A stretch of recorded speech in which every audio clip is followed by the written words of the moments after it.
On to another episode. Today we have a special guest making waves in the tech and sustainability sectors. Aija Pope, the CEO and co-founder of TerraWaste.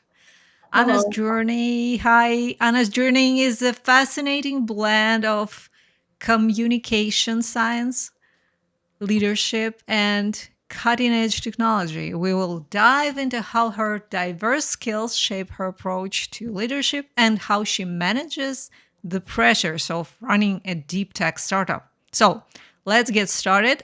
Aya, welcome and thank you for spending your time with us. Hi, Sana. It's always a pleasure doing almost anything with you. So Oh, I'm very happy to very happy to be part of another wonderful conversation with you. And yeah, hopefully you guys are going to hear something useful and inspiring for yourself as well. thank you. So, as always, we're starting with mind. So, what is your go to mental hack to stay focused? Nothing super extraordinary, to be honest. I've been doing all kinds of mental and breathing exercises for quite some time now, and what I have found the most useful, at least in my case, which is like this. Goldfish effect type of a thing. I get excited by everything all the time, every 2 seconds.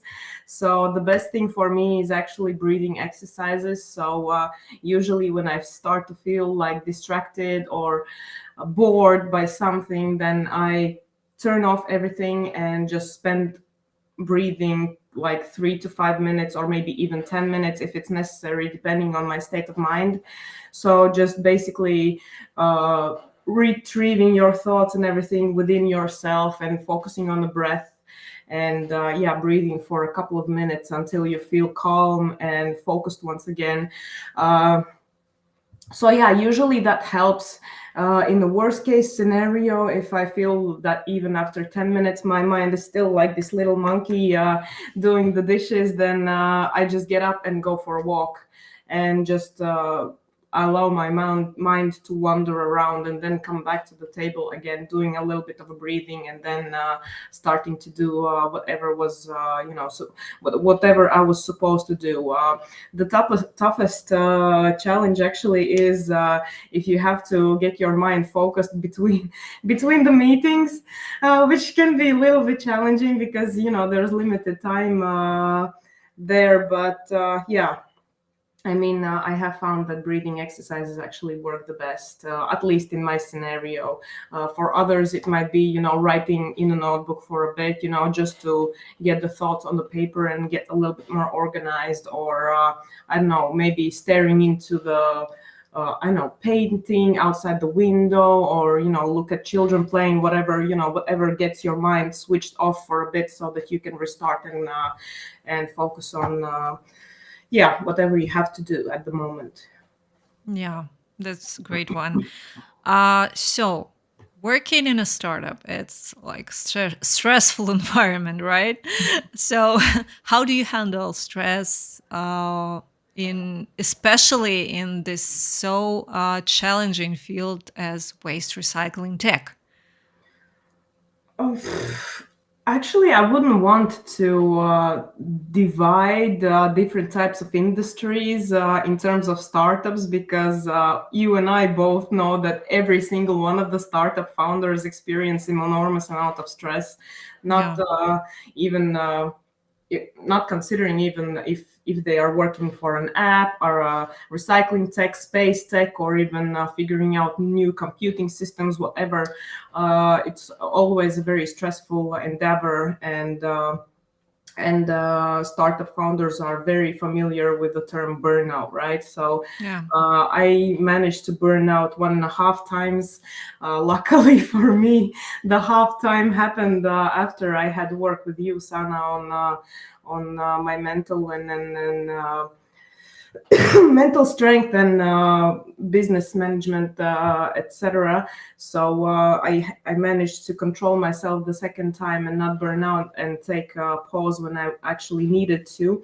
So Yeah, I would say that every startup founder somehow becomes more resilient after several years in the action, right? It just becomes your everyday state, because everything is in crisis, everything's burning, not enough money, customers not going through, etc. And somebody is pissing you off from the team. So these these kind of things, are kind of an everyday thing for a startup founder. And the best thing that you can actually do is accept it the way it is, and try to manage yourself first before you are going out there and trying to manage the situation.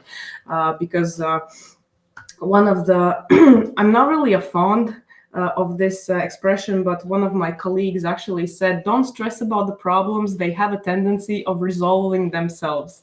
So just take a take a pause, let it burn for a bit, and then if it doesn't burn out, then you can act on it. But usually it just dies in its own pace, and everything turns out for the best. Sorry. It's Yeah, I would say that basically, yeah, accepting the fact that you have this environment and trying to manage yourself are the two things that definitely everybody should be doing regarding stress in a startup. Because I mean, nobody is has gone through bringing startup from zero to exit without burning out at least one or two times or having a nervous breakdown. So everybody goes through it, and you just have to accept the fact that it's going to happen to you sooner or later, apparently, anyway. So yeah, it's just about managing the damage that has been done afterwards. So. well, I hope that it's gonna be like I'm not saying easier for founders, but at least informed people. They are a bit maybe going easier on themselves. You know Yes. what I mean? So I hope that it would be better this way. Okay, so you have a background in communication, right?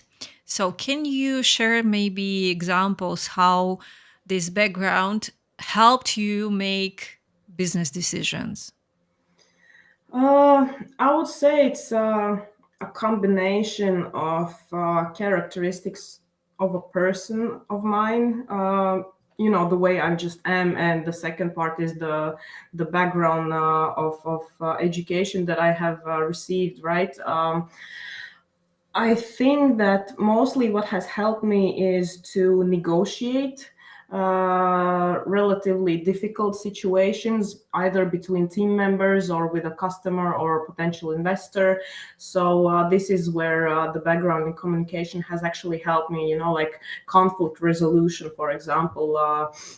Is a great example, and I can't really say that I'm the best at managing business, because communication and business are slightly two different areas. But the idea is that communication is actually a supportive tool to actually make the business grow faster, or negotiate it in such a way that everybody comes out a winner, right? So the classical PR definition is that it's managing mutually beneficial relationship between two parties or three parties whatsoever. So basically that is what I have been doing, trying to manage my team, trying to manage relationships within and without the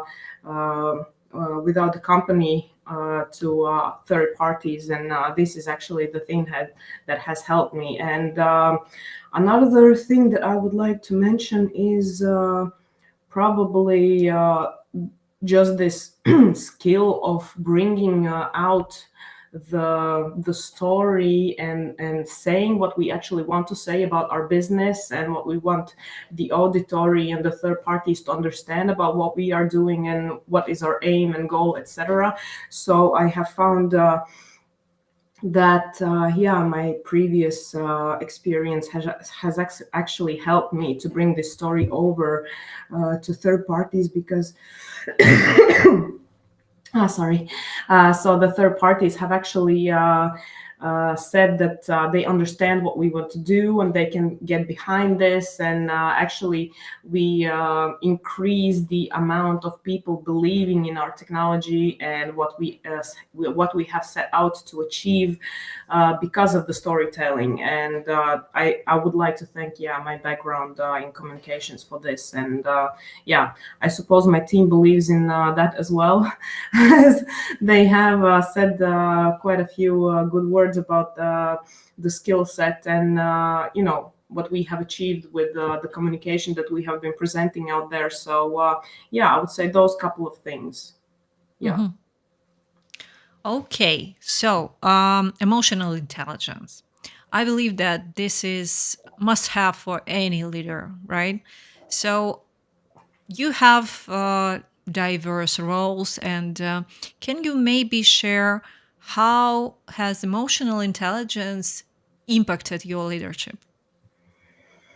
Mm, okay, I will play on the verge of being slightly gender, uh, not discriminating, but sticking to gender roles. And I would like to say that I believe that women are slightly more emotionally intelligent than men. Which means that in a certain situations we can assess the situation slightly more emotionally, therefore empathically, and we can make a decision based on or taking into consideration many different parties, how they feel, what is their reason for acting this or that way, and then take an informative decision how act in different kinds of situations. So I would say that from this perspective, I tend to lead with more empathical understanding type of a mindset to actually let the team feel comfortable expressing whatever might be on their mind at certain situations. Because I believe that, because we are so diverse in the team and then taking into consideration each and everyone's opinions, okay, up to a certain amount of people in the team, of course, but it makes the decision making slightly more informative and not for lack of better words, diverse, and it helps the business to grow in a more fruitful environment, I would say. So I mean. These are the things that I cherish the most within the team, and I hope that they appreciate that as well. Well, I Um, suppose you will know. Your team will watch us, I hope, or you will show them. So you will get your feedback. yes, definitely. All right, thanks. Okay, so let's talk about your morning routine. What is your morning routine like? I have a slightly serious and slightly not so serious answer for this, as it always makes me chuckle. There is this there was this picture circling the internet some time ago. When where we are comparing men and women, the way they are having their morning routines. Like guys get out of the bed, suit on out of the door, and then there are women, getting out of the bed like this, Yeah. and then shower, coffee, meditation, reading, then something else, putting on dress, putting on makeup, and then like, okay, 1.5 hours later, I am good to go. So I'm something in between of those two.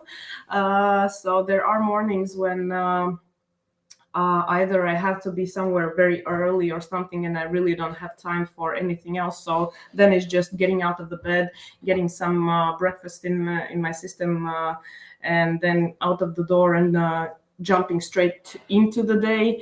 And then there are mornings, when there's slightly a little bit more time, then I like to do some stretching in the morning to wake up my body and be more mindful and aware of what is happening, especially when there is an important event. So I actually practice that a lot more when I'm away rather than when I'm home. So, conferences, pitching events, etc., when you actually have to be at your best. So I like to start my morning slightly earlier so I have time, to stretch, take a shower, enjoy my breakfast, do some note writing, put some thoughts on the paper if I have any regarding the goals of the day, etc. And then, getting out of the, I don't know, room, hotel, or whatsoever, and going to the venue and actually being my best. Usually that results in pretty fruitful conversations. I haven't tried not doing it, so I don't know whether that's kind of a good next step for the routine that I have done earlier in the day, or it's just how the day has started. So I would like to add a little bit, because the next question that will pop into my head, so not every morning starts as wonderfully, as I can describe, right? So there are, pardon my French, shit mornings, when you get out of the bed and everything is just awful, and those are the mornings that actually require the most attention. And usually I try to be one of those people who are, you get out of bed, you understand that it's not okay, and then you try to work within yourself to actually turn this day around, to actually prove yourself wrong, that by getting out of the bed and feeling awful today, you actually can make the day the best ever. And I have had a couple of days when I actually turned it around, and I was very proud of myself. So again, writing things down. I don't know, if you're really angry or frustrated with something, then write it on the paper, burn it, and or I don't know, flush it down the toilet, whatever makes you feel better. Just let this energy out. Or going for a run, that also helps. Just actually work out the frustration so that you don't chew on either your husband, your children, dog, or whoever. So let the Okay. frustration out by yourself, not to harm somebody else, or go outside and okay, I wouldn't want to say kick a tree, because I would feel bad for the tree, but Oh my God. just let the frustration out You and can kick whatever you want, but not alive. I mean, maybe yeah, maybe some heel or exactly. grass. All right. So Yeah. you mentioned like energy and everything around it. So how you keep your energy level high, or when it's going down, what are you doing? Uh, I am one of those people who actually runs out of energy really fast. So this question is like super important for myself personally. Um, Honestly, I haven't really found hyper recipe, that you take a magic pill and then you're like, oh yes, I want to do it again. So no, actually, when I run out of energy, I actually need to rest. So if I have been working for 2-3 days straight, uh, and for me that's a lot, then on the fourth day, I will do just the very must things, that I actually can't postpone to another day, but the rest would be postponed, canceled, whatever. I would do just the minimum and then just go relax, either go outside or watch some Netflix. I'm one of those people, yes. So I read before I go to bed, but to relax, I like to watch some series, or if I feel really, really emotional, I actually like to watch some sad movie and just cry, because that's also, releasing some tension in the body, and then get some good sleep, and then wake up the next morning and be ready to go again. So actually, no really magic cure there. If you are feeling down and you actually have to power through the day, then probably my go-to thing would be coffee. But coffee makes me trembly, so I don't really like to drink it too much. But that's my go-to cure if I actually have to power through a day. But then I know that the next day definitely I'm gonna be out. So yeah. No, Mm. no real magic there, unfortunately.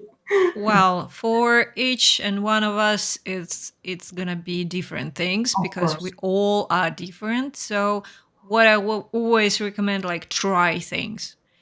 For example, if you go in for a walk when you're down, is it gonna be better for you? I have no idea. Maybe for me, it's working, and so on. So, for some people, it's great to lay down for 10 minutes just without any sleep, no power sleep, because it's hard to actually go to sleep. For me, it's impossible when it's day. So no, no way, I would never sleep. So it's different for each and one of us, but you need to experiment. This Yeah. is like the most important thing. All right, so I know you are a sporty girl. Are there any fitness routines or wellness practices that you help you to recharge?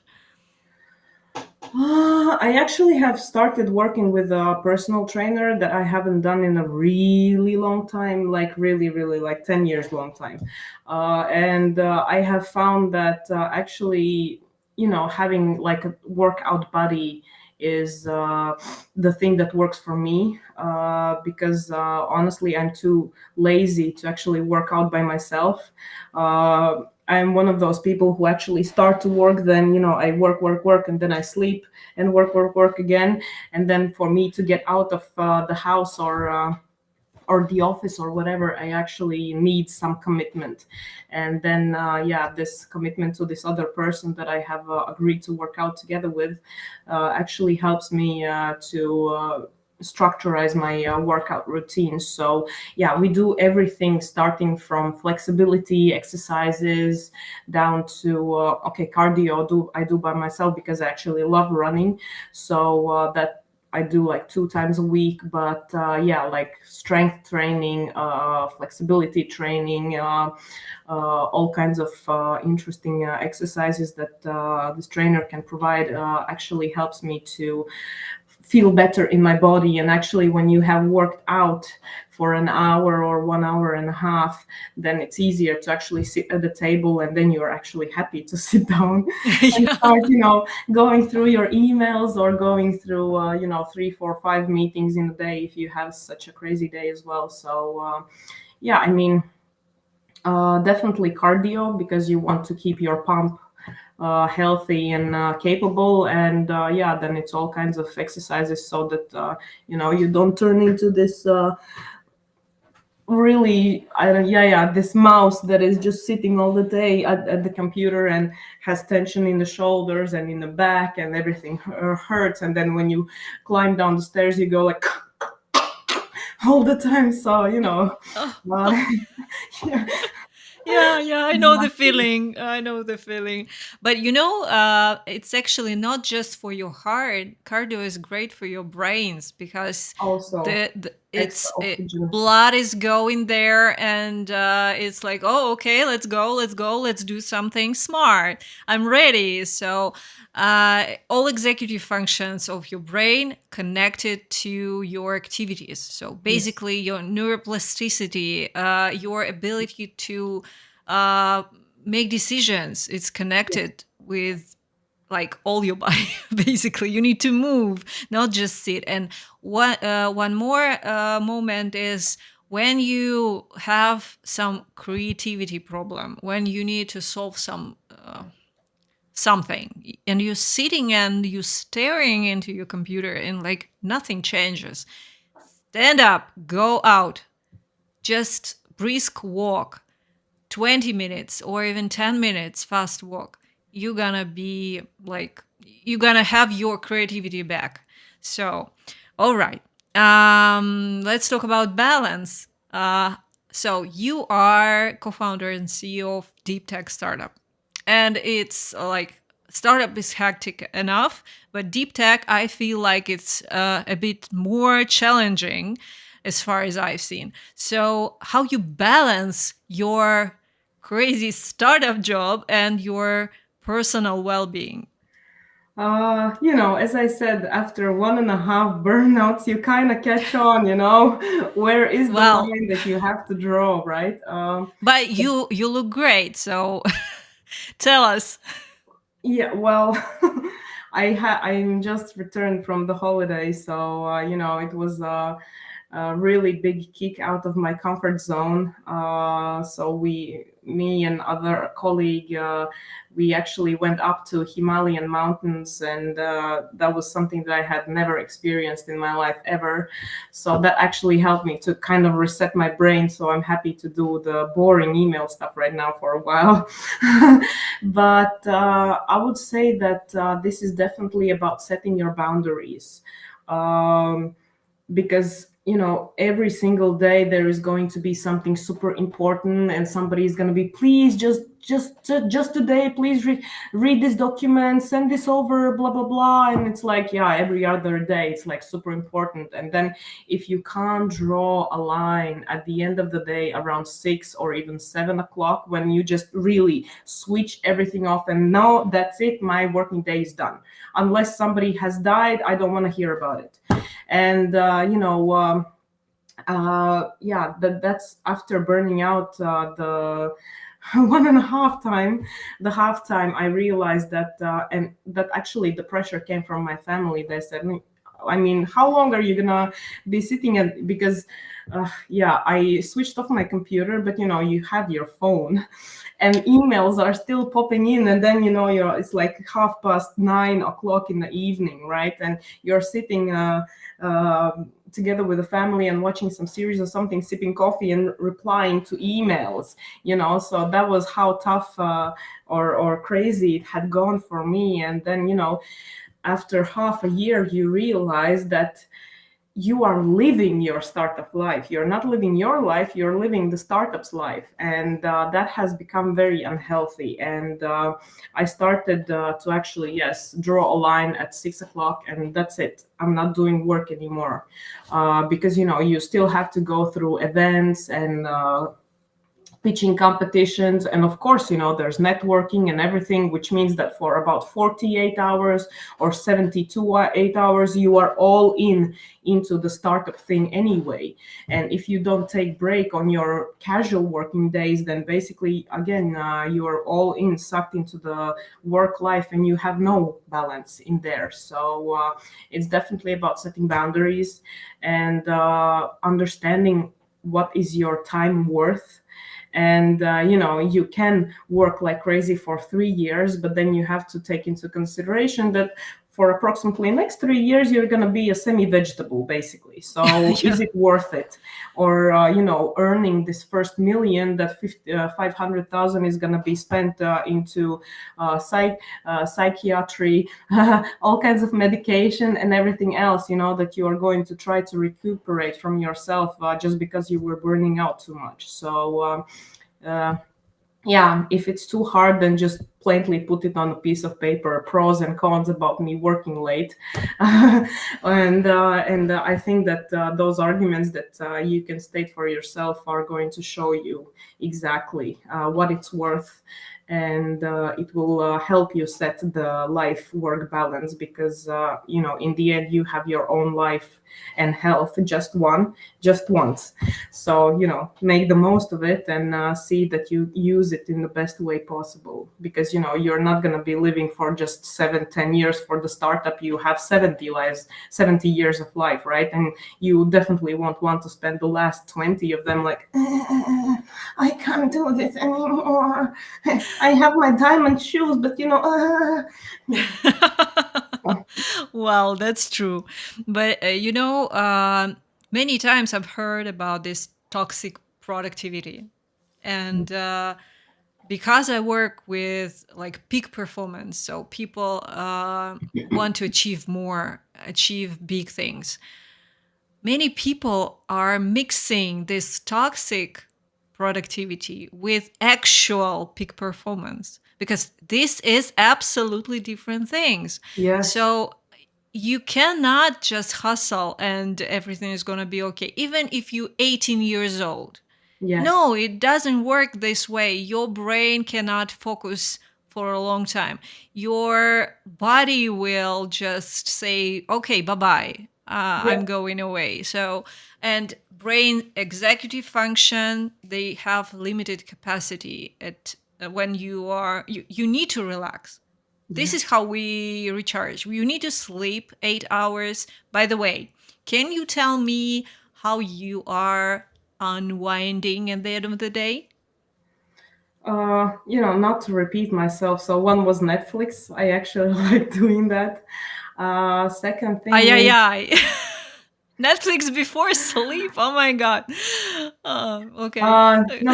At the end of the day, I actually am a huge fan of baths. So we have Mm, this shop in Latvia where we can buy these bubble bath mhm. balls, right? So they are making all sorts of bubbles Yeah. and smells and everything. So I actually enormously enjoy having a bath. So I would actually make a kind of little celebration, but that's really at the end of the week mostly because I wouldn't take a bath every day, but end of the week. So light bunch of candles and actually have this bubble bath and have some reading and music in the background, and I do a whole spa thing for myself, and that's actually amazing. Uh, Amazing way how to rewind after a very tough week. At the end of the day, I would say that yeah, just maybe catching up on some reading, or just going out with my dog, or I do horseback riding as well. So I do that a couple of times per week. Yeah, just everything that helps you switch off mind from the work things. So even knitting, which is kind of a boring thing, but just understanding the way you are moving with your hands and then seeing the result at the end, it actually helps you to think about something else rather than work.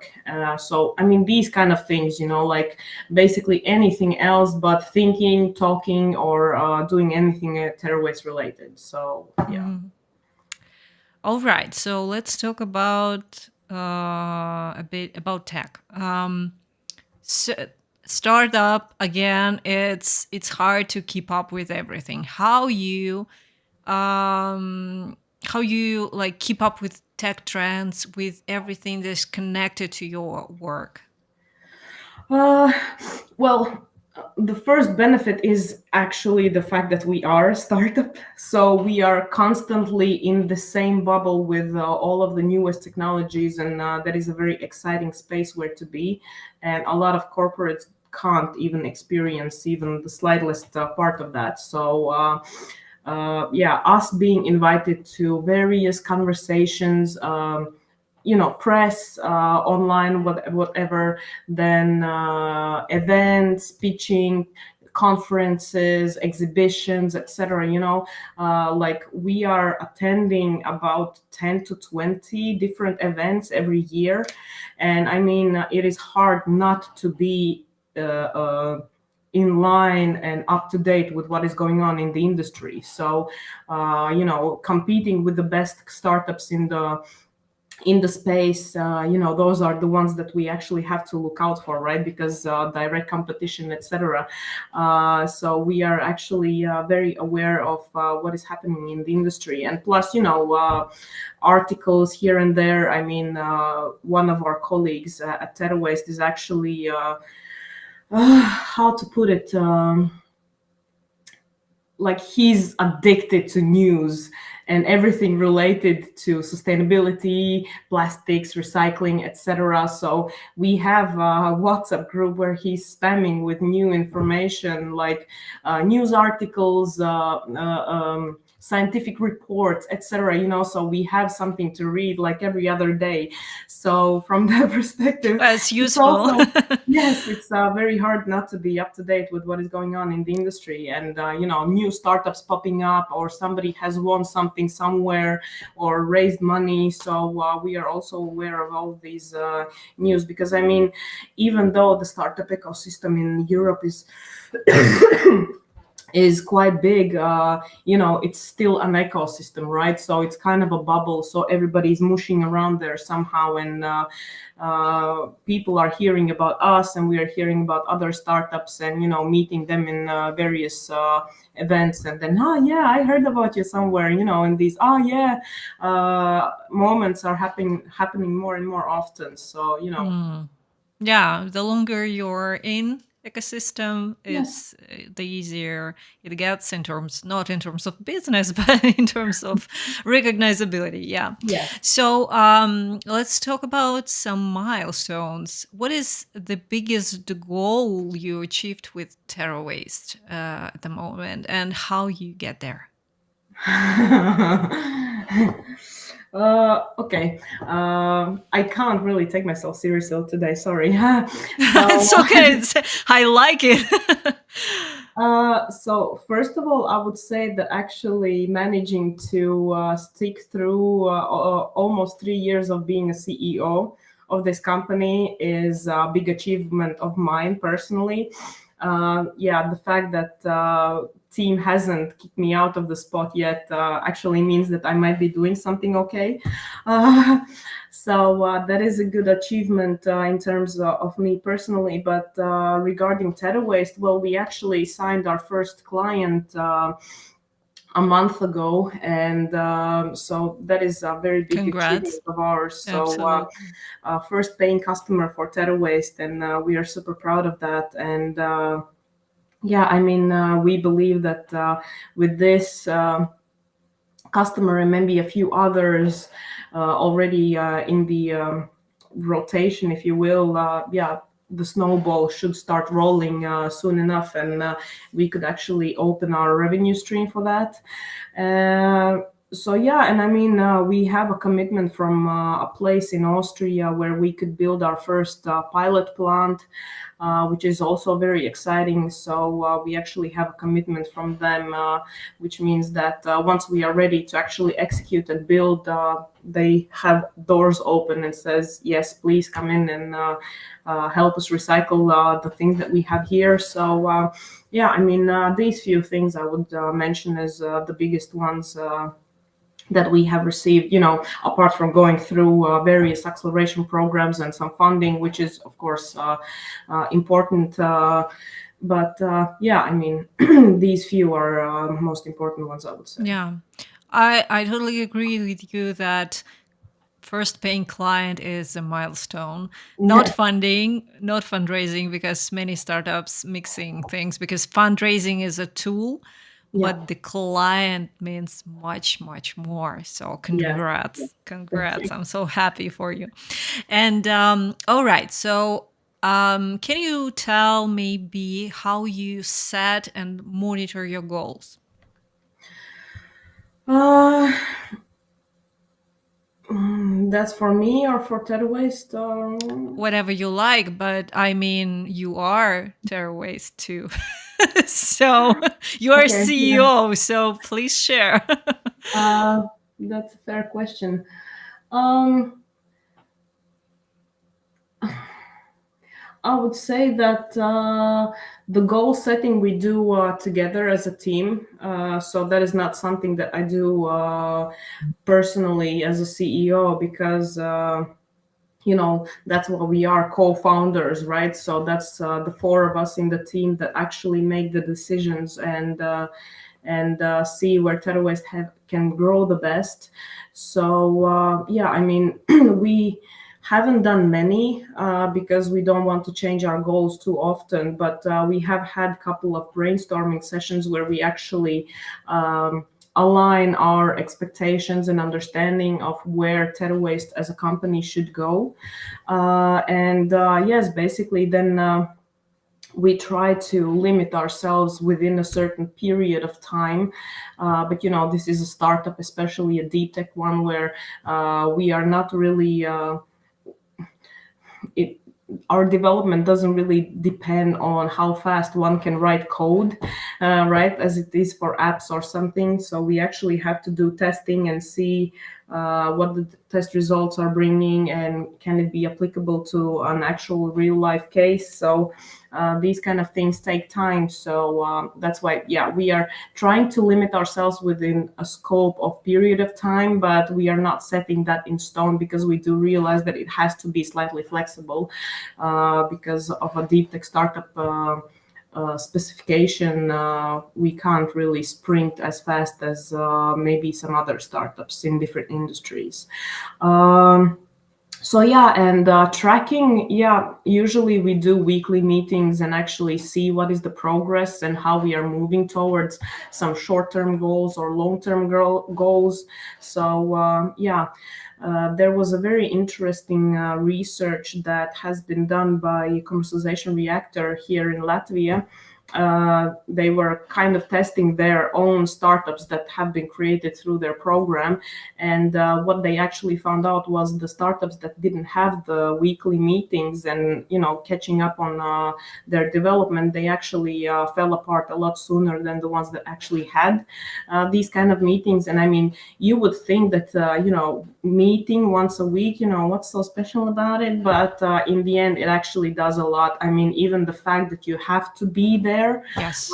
puts you in some sort of framework and keeps you motivated and aligned with company's development. And if you are starting to fall behind on your growth within your scope of work, then the three other ones can kick you a little bit so that the person can move slightly faster and or either help them to catch up on whatever has to be done for the startup to move forward. So yeah, it's all about catching up and communication within the team. So another thing where my background in communication and management can actually help is that yeah, we try to keep everyone up to date with what's going on, and if it's necessary, then we organize meetings even more often if there are really pressing issues that has to be discussed. And yeah, just keeping a hand on the pulse to see how we can develop the fastest. And yeah, I mean, we planned to have our first customer in the beginning of the summer this year, and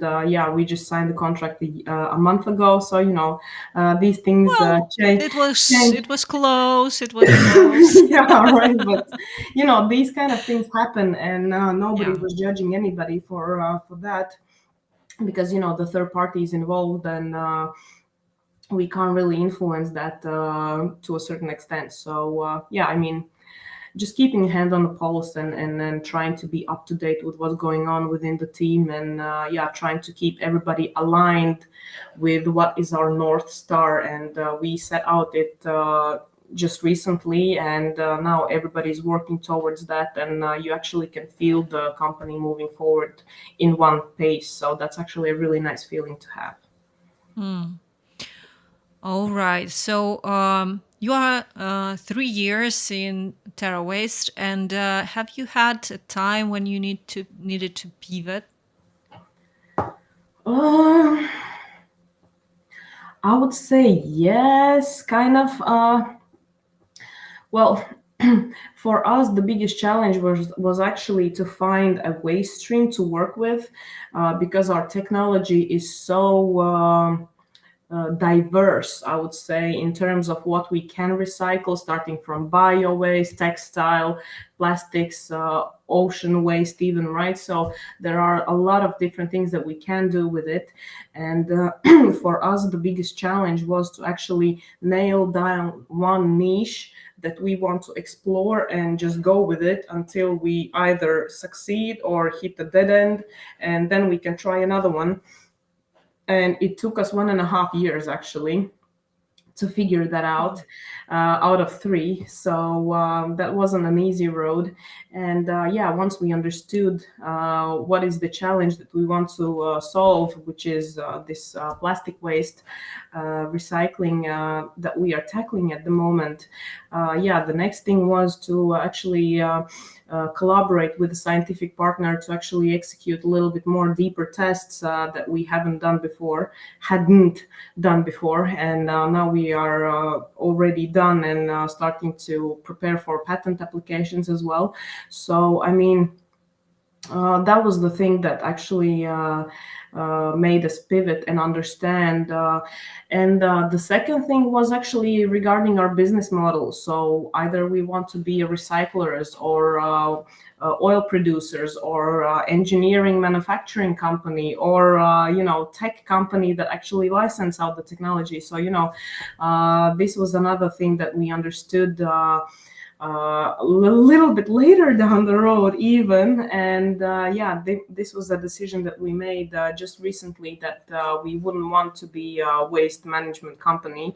So we will actually focus on the tech and licensing, like creating IP and then licensing out our technology. And we were uh, uh, discussing these kind of things very intensely, because we had to understand what kind of people we need to attract to our team, because we are expanding now as well. And all of that depended on what kind of a company we want to be actually. And so now when we have figured it out, it's actually slightly easier to move forward, because we have our North Star, we have understanding of our business model, and we have possible gateway through different kinds of customers to actually get there. So yeah. Wonderful.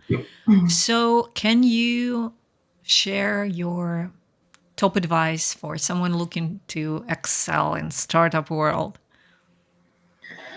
Oh, I mean, I can just conclude what we have talked about in the previous hour, I would say. Uh, What is is the most important thing for you, maybe? uh, I would say rest, because rest Mm, is also training. Either that would be physical, mental, or whatever. So I would actually recommend for people to understand when they have to take a break and actually rest, not to pity yourself or whatever, but actually to understand that by taking a break today or tomorrow, you're going to be more productive the day after. So that would be the biggest advice that I can give, because I know how startup founders can be overachievers, and I was one of them until I burned out the second time because one wasn't enough. Uh, you know, overachiever, right? yes, exactly. I mean, because you So, just want to have it all. You want to answer all the emails, you want to finish everything, and it has to be done today because tomorrow is going to be too late, and blah blah blah. But and in the end, yeah, the exactly. pressure of each call with investor, for example, Yes, it's like the last battle, basically. yes, So, exactly. yeah, I'm with you So on this. please, dear people, take your rest. Rest is also training and progress, etc., and you're gonna feel much better the next day. 100%. All right, so let's talk about future. What is the next big milestone for TerraWaste? Uh, I would say that definitely building our first recycling plant. I mean, I actually am dreaming about the day when we can cut the red ribbon of our demonstrator plant. Either it would be in Austria, the Netherlands, or even Antarctica. I actually don't care, as long as it's built and we can cut the red ribbon and we actually can start recycling things on a larger scale. Because I mean, we are drowning in waste right now, and Yeah. I have seen views that are just horrific, honestly, and I can't wait to actually achieve the larger industrial scale, for the sake of actually helping the nature recover, and clean up the mess that us wonderful people have created over the past 20 years. So Yeah. All right. So thank you very much for your time, thank for you. sharing everything with us. And I hope your team is watching. So, I because hope not. oh, so many insights. I believe they should. So thank you. And everyone, thank you for watching. And till the next week. Next week, I have another wonderful guest. So stay tuned.